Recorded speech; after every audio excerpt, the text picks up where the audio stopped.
श्री कृष्ण को किसने दिया था मृत्यु का श्राप? जाने उन्होंने कैसे भोगी पिछले जन्म की सजा। भगवान विष्णु के 8वें अवतार बनकर अवतरित हुए।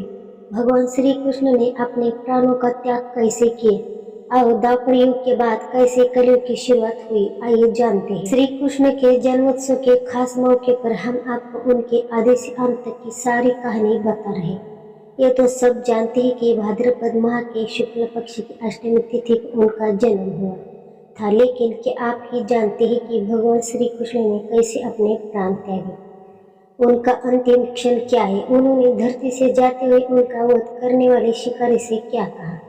आज जन्माष्टमी के खास मौके पर हम आपको श्री कृष्ण के जन्म की एक कहानी बताते हैं, जिसका संबंध उनके पिछले जन्म से लेकर द्वापर युग के श्राप तक से जुड़ा है।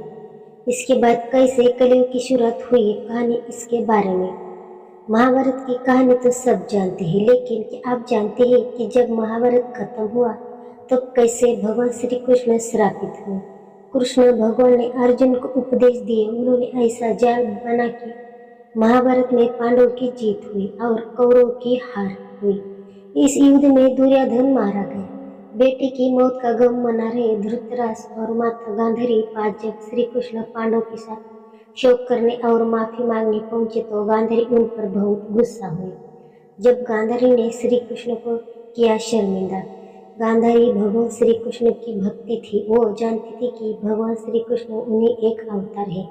वो चाहते तो कुरुक्षेत्र में होने वाला युद्ध टल सकता है या बिना हानि के शांत हो सकता था, लेकिन दुर्योधन की मौत के शोक में डूबी उसकी माँ गांधारी का दिल इस समय इतनी पीड़ा में था कि वो श्री कृष्ण से कहने लगी, आप द्वारकाधीश की जिनकी पूजा में खुद विष्णु अवतार मानकर कि क्या आप आपके लिए पर जरा भी शर्मिंदा है? आप चाहते हो तो दिव्य शक्ति से युद्ध टाल सकते थे। बेटे की मौत पर आंसू बहाने वाली एक माँ का दुख तुम खुद अपनी माँ देवकी से जाकर पूछो, जिसने अपने 7 बच्चों को अपनी आंखों के आगे मरते देखा है।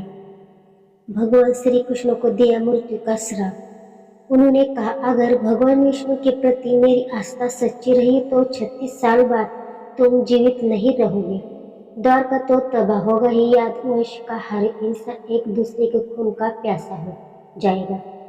गांधारी ने कृष्ण को श्राप तो दे दिया, लेकिन बेटी की मौत ने उन्हें उसकी पूरी तरह से तोड़ दिया था। वो श्राप देते ही भगवान कृष्ण के पैरों में गिरकर रोने लगी।